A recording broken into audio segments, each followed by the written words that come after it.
Faltan muy pocas horas para el inicio de una nueva edición de la Copa América y ya en el aire se respira esa necesidad de cortar la sequía en la cosecha de títulos internacionales, esa necesidad de ganarla o ganarla. Otra vez la presión, ¿no? Sí, otra vez la presión. Lamentablemente ya es sabido que los jugadores viven con la necesidad porque es justamente la necesidad, la ambición, todo lo que significa ser un deportista de élite los ha llevado a estar en ese lugar. Entonces, añadirle más presión a ellos, sobre todo por cómo se vive en la Argentina, de esa forma casi enfermiza, no es muy sano para la competencia, pero bueno, también hay que tratar de abstraerse y pensar siempre en el próximo paso, no adelantarse con la cabeza. Esta generación liderada por Messi viene con una mochila pesada. ¿El jugar en Brasil puede ser un contrapeso, puede ser un aliciente? No lo sé. No lo sé, no sé cuál va a ser la respuesta anímica del jugador, del equipo, cada futbolista.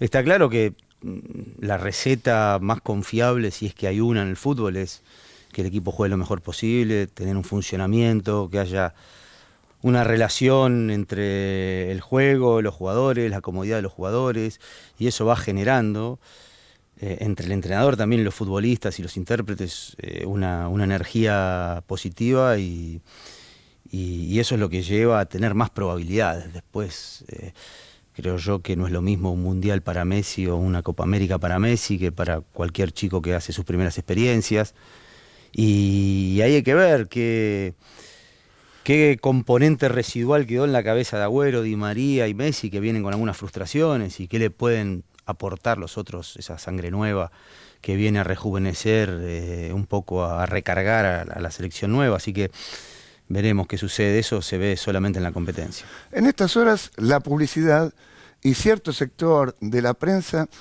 exacerba ese sentido del patriotismo ligándolo con el fútbol, que en definitiva es un juego. ¿Qué lectura haces de esta situación? Bueno, hay mucha gente que se acerca a este tipo de competencias y después está un poco ajena al fútbol. El hincha de verdad pone esa pasión en su club domingo tras domingo. Entonces, creo yo que no es una buena idea ligar el patriotismo con el fútbol. Creo que hay que una representatividad. Evidentemente, ponerse la camiseta de la selección argentina significa que estás representando a tu país, pero ese tipo de patriotismo, ese enfoque del patriotismo, yo no estoy muy de acuerdo, ¿no? Porque genera también en el futbolista un compromiso que tiene que ver no solamente con lo estrictamente futbolístico, sino con otro tipo de cuestiones que no, el futbolista tiene que estar lejos de todo eso, ¿no?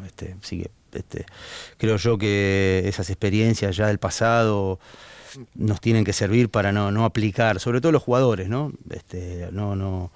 No creerse que uno es más o menos patriota por ganar, ¿no? O es menos patriota por perder. No tiene que ver eso, porque la competencia tiene sus reglas propias, que están más allá de la camiseta de la Argentina. El fútbol es un juego y hay que saber jugarlo para ganar o para tener más posibilidades de ganar. Lo otro son complementos, pero nada más que complementos. El fútbol hay que saber jugarlo y hay que jugarlo bien, y hay que tratar de mejorar y ser mejor que el adversario, o por lo menos acertar todo lo que sucede en cualquier partido de fútbol, hasta en un campito. Nada, es eso, nada más. Lo otro es decorado. Como futbolista tuviste una riquísima trayectoria, de hecho ganaste una Copa América en el 91. ¿Qué pasa en la cabeza del deportista en estas horas previas a una competencia de estas características? Y siente una responsabilidad especial, justamente por estar representando y saber qué significa ponerse la camiseta de la selección argentina. Siente también en estos momentos que puede haber una herencia negativa en este caso y una necesidad que se transforma en una obsesión, y las obsesiones no son recomendables. Y ahí es muy importante la labor del entrenador, ¿no? El entrenador, que tiene que ser un poco psicólogo también, para hacerle entender al jugador que tiene que estar liberado de todos esos pensamientos, que no tiene que ir mucho más allá con su imaginación, sino pensar en el próximo partido, en la próxima pelota, en el próximo rival, en el próximo pase, en la próxima decisión. Es la única forma que, creo yo, también el futbolista se libera de todo lo demás. Porque estar con la mente a largo plazo, a mediano plazo, no es productivo. Volvés a jugar una Copa América, ahora como comentarista, la televisión pública va a estar acompañando a la selección. ¿Cómo te entrenás para esta tarea? Conociendo profundamente de lo que voy a hablar, a los jugadores, a las selecciones, cómo llegan, analizar el juego de cada selección, entender cuál es el contexto de cada una de ellas y después entregarme a los imprevistos que tiene un partido de fútbol, ¿no? Por supuesto que para mí el ejercicio de la comunicación también genera un compromiso y una responsabilidad, como le debe pasar a los jugadores o a cada uno en su ámbito. Y yo tengo el deber también de ser muy respetuoso y ser muy coherente con lo que pienso, pero muy respetuoso con los protagonistas, pues yo fui jugador. Me genera eso, ¿no? De ser lo más respetuoso posible con quienes en algún momento pueden provocar sentimientos diversos, o sea, rabia, pasión, ilusión, todo tipo de sentimientos que genera un partido de fútbol. Yo debo ser respetuoso porque sé que de pronto un futbolista tiene que tomar millones de decisiones por competencia o miles por partido, y de pronto la fracción de tiempo es nada, y esa posibilidad ya se te escapó, y hay que entender también que justamente el juego tiene eso, y yo no me puedo escapar de eso porque a mí me ha pasado, ¿no? Tomar una decisión fatal en un momento importantísimo, o tomar una decisión buena en un momento insignificante, o hay tantas variantes. A veces no estás en el momento justo y a veces estás cuando la pelota no llega. El juego es infinito, ¿no? Alguna vez alguien dijo que el juego es infinito, y tengo que saber interpretar eso como exjugador de fútbol también, que en este momento estoy comunicando. Coincide en señalarse que ves muy bien el fútbol, de hecho muchos colegas lo señalan. ¿Por qué elegiste esta actividad y no técnico? Me parece que nunca elegí ser entrenador, o sea, nunca sentí esa vocación. Siempre tuve mucho miedo del futuro, porque cuando terminas de jugar se te termina una parte de la vida. No toda, porque yo he tenido, por suerte, y me considero un privilegiado, una formación académica, o sea, tenía algunas herramientas para salir a la vida, y no sé si ejercer otro oficio.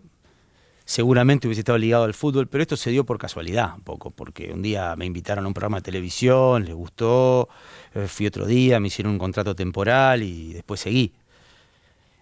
Pero seguí primero porque tenía miedo, o sea, no sabía qué es lo que me iba a pasar y me aferré a la única posibilidad que tenía, que era seguir vigente, estar en el medio a ver si pasaba algo, no iba más allá.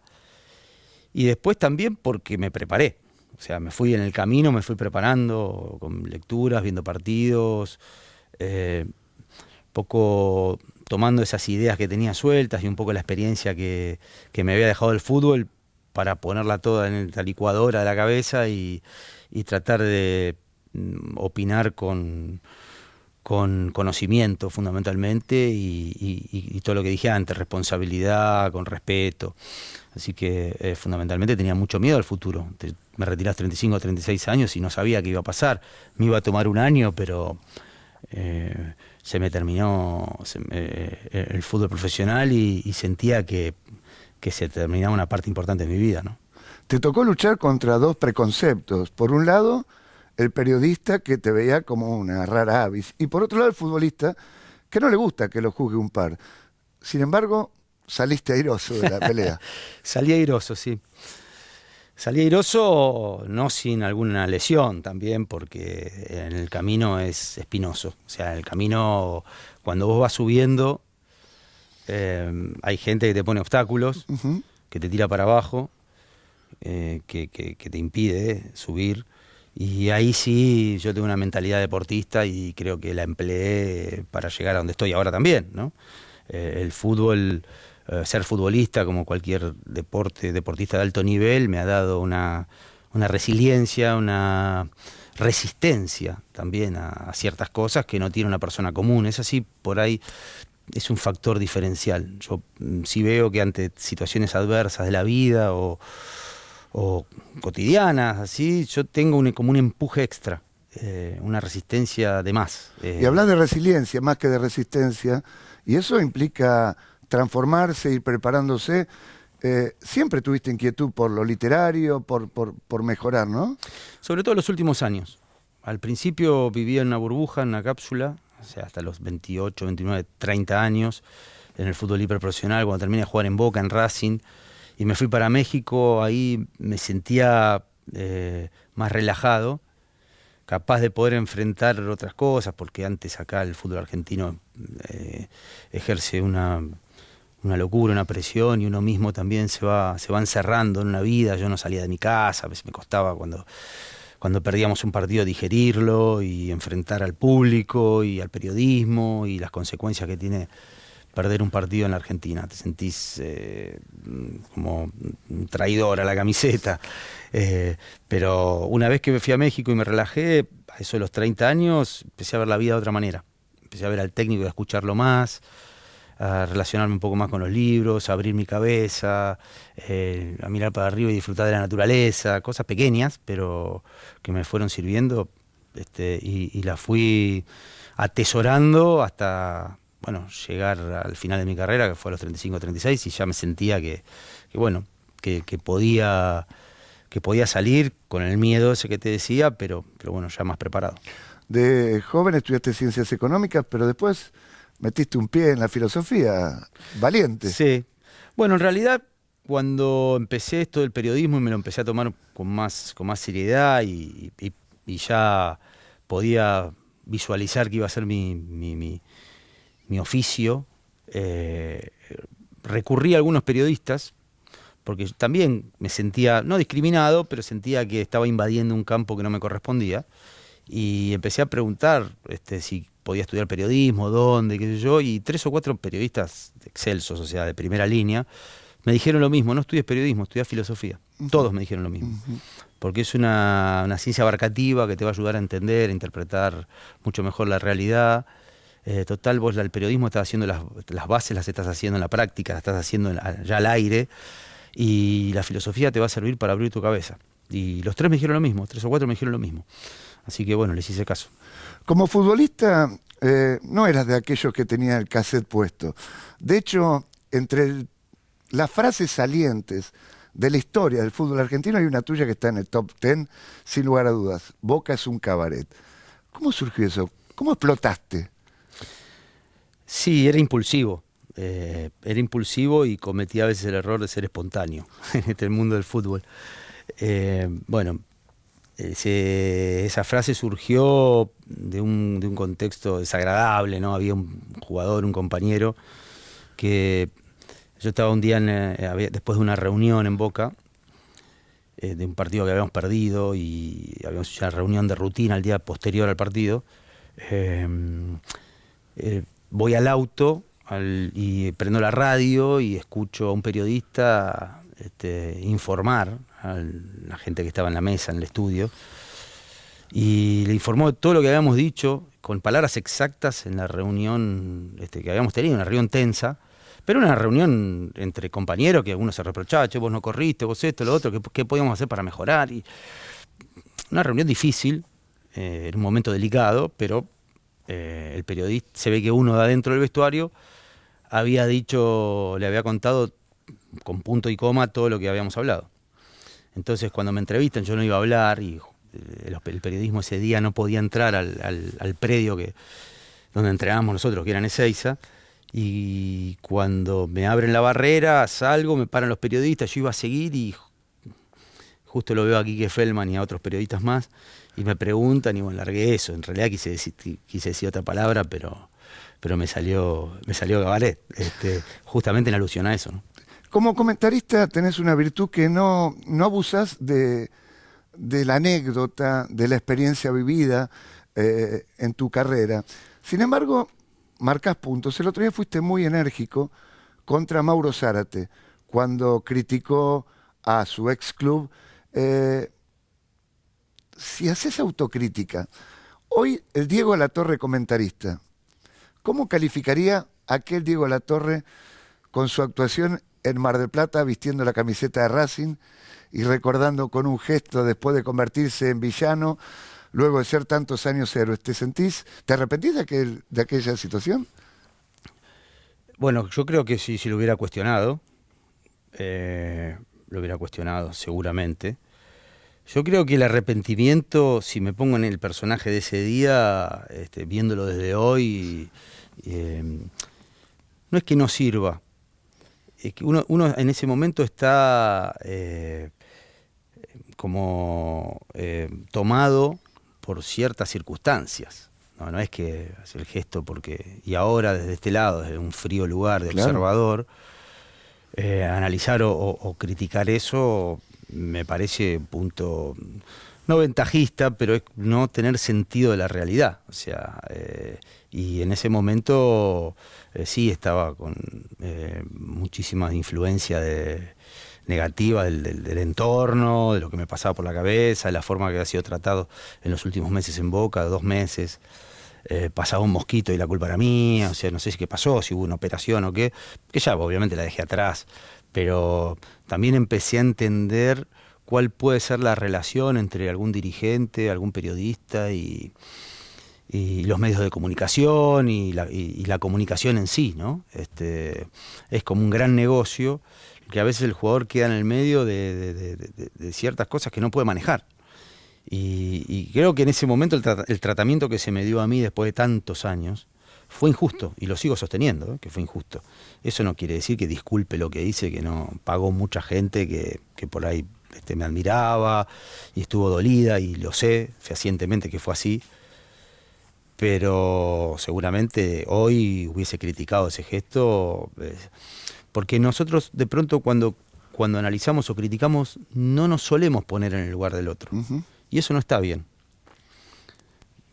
Pero bueno, tampoco con esto quiero justificar lo que hice para nada, ¿no?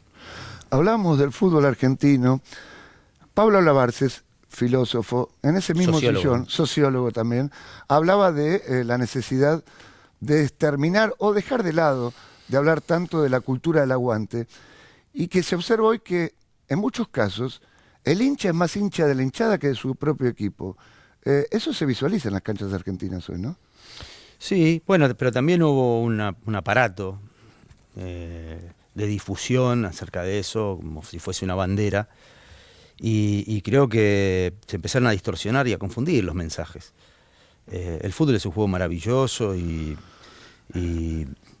la gente, mucha gente, todavía hay gente que adora el juego mismo, el fútbol, no lo que significa el juego, ni la cultura del aguante, ni nuestro folclore, sino el juego.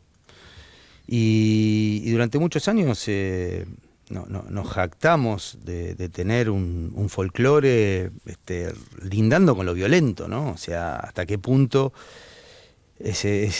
todo esto que sucede alrededor del fútbol afecta al juego también, ¿no? Los insultos, la violencia, las barras bravas y demás. Entonces, yo no comparto. Me parece que el fútbol nuestro o el periodismo nuestro fue cómplice también en algún punto de agitar, ¿no? Agitar esas pasiones y condicionar a la gente cuando va a la cancha. Más allá de que la cultura del hincha, el hincha no es un hincha quieto, no es un hincha pasivo, el hincha argentino. Es extrovertido, es expresivo, es un tipo que salta, grita, canta, se manifiesta en la cancha. ¿Sabe el hincha argentino del fútbol? Yo creo que se ha deteriorado un poquito la cultura no de leer a Borges, sino la cultura del juego. Yo recuerdo las historias de mi abuelo cuando entrábamos a un bar y mi abuelo, mis viejos estaban hablando a un café y ellos entendían perfectamente por qué un equipo jugaba mal. Le interesaba saber por qué un jugador había jugado mal y se hablaba eso en una mesa de café. Hoy no, hoy pecho frío, no siente la camiseta, se fue a la simplificación, ¿no? Y justamente esa simplificación tiene una razón de ser. Es la simplificación del pensamiento, es la simplificación del lenguaje, es la simplificación de todo. Entonces nos hemos ido degradando lentamente y hemos dejado de reflexionar, de pensar, de analizar cómo corresponden las cosas, justamente porque cuanto menos educación hay, y menos capacidad hay justamente para eso, para reflexionar y para analizar. Hablabas hace un ratito de Boca, por tu estilo, muchos decían debería haber sido jugador de River. De hecho, creo que alguna vez le pediste un autógrafo al Beto Alonso. Cuando era chico, sí. Pero en Boca hiciste 76 goles, jugaste casi 250 partidos y hiciste vibrar la Bombonera con esa dupla maravillosa con Batistuta. Tremendo, ¿no? Tremendo lo que vivieron juntos. Yo tenía un defecto muy grande cuando jugaba al fútbol, que era, digo defecto, algunos podrán interpretarlo como virtud, yo lo interpreto como defecto. Ahora, viéndolo, yo me conectaba especialmente en algunos partidos, cuando jugaba partidos grandes. Y había otros partidos que, no sé si no me... Es inconsciente, ¿no? Obviamente, sí. O era inconsciente. Pero, por ejemplo, cuando jugábamos un partido contra un equipo de mitad de tabla, contra un equipo que no tenía mucha relevancia, jugaba, pero no jugaba con todos los sentidos puestos. Ahora, cuando jugaba esos partidos grandes, no sé, había algo dentro mío que quería ser protagonista. Quería ser protagonista. No me moría por ser protagonista en esos partidos. Me moría por salir en la tapa del diario, porque me felicite mi mamá, mi papá, como que me salía todo el ego de adentro. Era una cosa rara, porque generalmente esos partidos te inhiben más. A mí no, yo me moría por hacer un gol, el gol en el minuto final y todo ese tipo. A veces se me daban los sueños, a veces otros partidos no, por supuesto. ¿Se sueña eso? No, digo sueño... Hoy está medio banalizado el tema de los sueños, ¿no? Parece que si uno sueña mucho llega a lograr las cosas y la mayoría de las veces no es así, lo que no significa que no haya que soñar, ¿no? Tal cual. Siempre hay que soñar. Pero da la sensación que el sueño a veces reemplaza a un montón de cosas, ¿no? La capacidad, la tenacidad, al sacrificio no como sufrimiento, sino como sacrificio de hacer lo que te gusta y levantarte y tener la voluntad de hacerlo todos los días. Y está un poco banalizado el tema del sueño, pero lo soñaba, sí, quería dentro mío, tenía algo adentro que quería en esos partidos destacarme mucho, ¿no? No me permitía... No jugar mal, porque eso no se elige. No me permitía ser un actor de reparto en esos partidos. No sé, era algo y pensaba que tiene que ver también con lo ideológico que estás planteando, que hoy el valiente es el que pega una buena patada o patotea al árbitro y sin embargo el valiente, en tu caso, era el que la pedía siempre. No, es que eso también se fue deformando con el correr del tiempo. Hay una venta alrededor del fútbol exagerada de ciertos valores, que está bien, obviamente que la gente los felicita, los celebra, pero yo también creo que no todo es responsabilidad del hincha ni del periodismo. Se han ido generaciones de jugadores, equipos que no logran esa identificación con el hincha ya. Entonces la gente se desalentó, el público. Antes pagaba una entrada para ver equipos y jugadores que están jugando en Europa, jugadores memorables, y hoy paga una entrada para aplaudir a un jugador que se tira al suelo, y forzosamente lo quiere transformar en ídolo, ¿no? Sin tener demasiados atributos.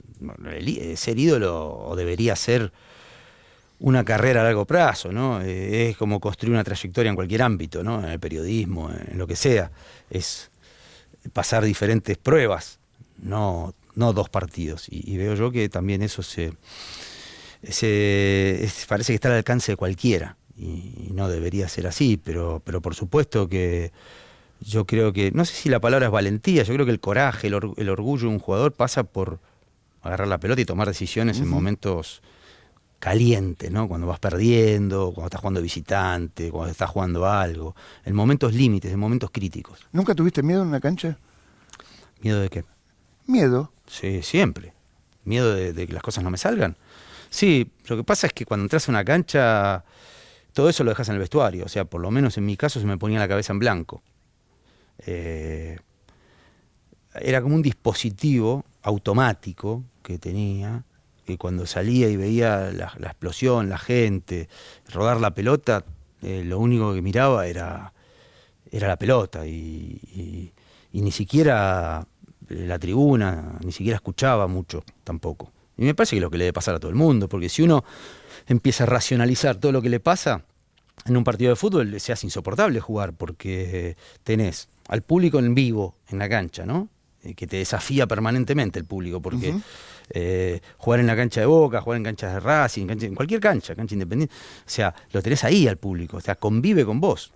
Y si eso, si esa relación es muy consciente y te afecta, como le puede afectar a cualquiera, no podrías agarrar una pelota y después de que te equivocaste volverla a agarrar y tomar, no sé, agarrar y querer gambetear a alguien, una decisión que dependa del atrevimiento del jugador. Y creo que eso se me iba cuando subía a la cancha, se me desaparecía todo. Recordaba recién, hablabas de Batistuta y Latorre, ese partido que no pudo jugar por la selección. Newell's. Todavía recuerdo la lluvia. Ese Newell's, que gana por penales, era dirigido por Marcelo Bielsa. Ideológicamente estás cerca de Bielsa, ¿no? Estoy más cerca de Bielsa que otros entrenadores, pero o sea, no me gustan algunas cosas de Bielsa. Marcas hombre a hombre, esfuerzos largos para recuperar la pelota, ataques sin elaboración. Creo que el fútbol es una combinación de todo y hay algunas... Aparte, creo que Bielsa dignifica el fútbol. Hay muy poca gente digna en esto. Y me parece que Bielsa es uno de los tipos impecables en ese sentido. Me saco el sombrero. O sea, lo admiro profundamente desde ese lugar. Futbolísticamente tengo algunas discrepancias con Bielsa, ideológicas, porque él entiende la recuperación de la pelota no como una recuperación también de espacios y como una organización a favor de la zona y demás. Él entiende los anticipos y las marcas individuales como la recuperación de la pelota como parte sustancial de su idea de juego para recuperar y para atacar y para defenderse, y creo que eso lo lleva a veces a que el rival, en cualquier mínima jugada de distracción o alguna jugada en la que se combinan 2 o 3 movimientos acertados, el adversario se le hace muy, muy fácil llegar. Entonces yo creo que se defiende el arco, pero se defiende la cancha, reduciendo los espacios en cuanto a que hay que, zona por zona, hay que tratar de defender para atrapar al rival y para prohibirle el acceso, ¿no? Y él, con esas persecuciones individuales, lo que hace es caer muy fácil en la distracción del adversario. Y eso para mí es un defecto. Con quien sí chocaste es con Simeone y esa necesidad de ganar o ganar. Hay un libro de Gaitales, La soledad del héroe, creo que se llama. ¿Sí? Fenómeno. ¿Lo has leído? Tales sí es un fenómeno. Bueno, que hay un cuento, hay un libro que resalta un poco a los perdedores, lo cual casi sería prohibitivo en Argentina. Cuenta las historias, él sí que era un verdadero periodista, Tales sí. Porque él convivía con el deportista, claro. Viajaba con el deportista. Recuerdo en un libro con los boxeadores, que un boxeador, no me acuerdo quién era, que era campeón del mundo, tenía el auto preparado con un disfraz, porque le daba vergüenza perder, y salía del recinto disfrazado para que no lo reconozcan en la derrota la gente que iba a verlo, ¿no? Es muy interesante. Es mala palabra la derrota, entonces. ¿Cómo? Para acá es mala palabra la derrota. La derrota no es un acto de voluntad. La derrota surge. Yo no tengo en la cancha, yo no tengo un botón que dice ahora gano, ahora pierdo. Eso es una falacia. Eso. Pasa que se vende muy fácil esto de yo soy un ganador. Justamente después a este tipo de personajes no le compran las derrotas, o sea, da la sensación que gana siempre. Yo le combato más los mensajes que la forma de jugar. A mí la forma de jugar, si juega con un defensor más o más defensivo, eso es de cada uno. Pero son mensajes muy, muy perversos para la sociedad, porque no son reales además. Simeone hizo 14 puntos con River y fue uno de los causantes del descenso de River. Sin embargo, es más fácil decir que Capa, que sacó el 51% de puntos, fue el más responsable. Entonces son todas, nos quedamos atrapados en esos discursos y a veces te nublan los discursos.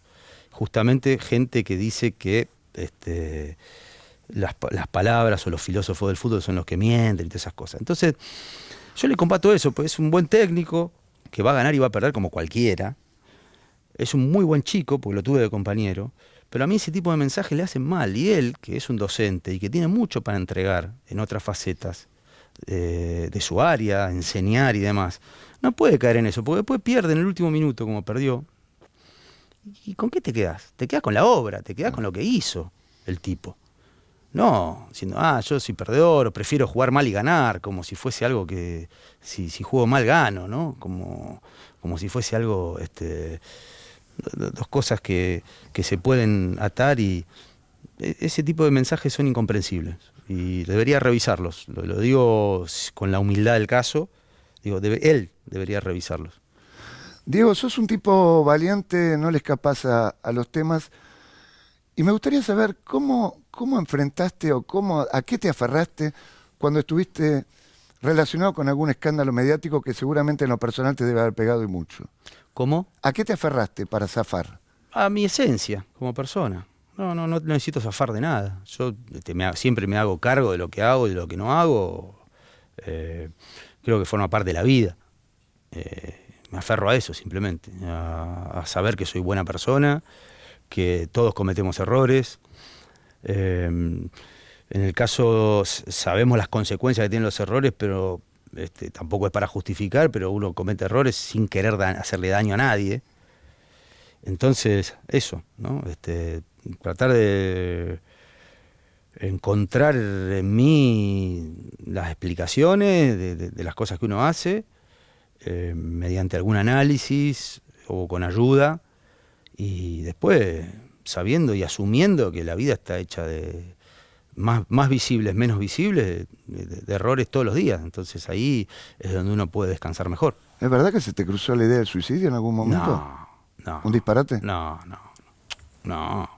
para nada, no. No, tengo hijos fenomenales, no, jamás, no. Se dijeron muchas mentiras, muchas cosas, cualquier barbaridad, pero bueno, en ese momento uno no puede salir a desmentir, ¿no? Yo tengo una vida de antes y después, y me parece que es el mejor aval que una persona puede tener, no un episodio o una operación. Diego, ¿sos bueno cocinando? Me interesa por saber, creo que además, como tengo algún tiempo libre en la semana, o en los fines de semana, la parrilla también es un refugio, y trato de innovar en algunas recetas, no siempre. ¿Especialidad? Mira, el otro día, a propósito, le mando al Mago Cocina, que es de la ciudad de Mar del Plata también. Ajá. Sé que sos de Mar del Plata. Me dio una receta en la parrilla que me quedó buenísima. Es tipo una fondue de zapallo. Vos pones un zapallo y lo dejás un par de horas, después le haces una tapita, lo abrís, lo limpiás y le pones ingredientes adentro, mozzarella, queso en hebras, crema de leche, pimienta, y lo volvés a tapar, y cada 10 minutos después lo pones una hora de nuevo, y cada 10 minutos lo vas revolviendo, y entre el zapallo, la crema de leche, la mozzarella y todos los ingredientes se hace como una fondue que se sirve con matambrito de cerdo. Exquisito. Espectacular. Bueno, hay que invitar un sábado, a 5 personas con las cuales quieras pasar una noche fantástica de charlas, diálogos, anécdotas. ¿A quiénes invitás a comer esa especialidad y por qué? Ángel Capa, Menotti, gente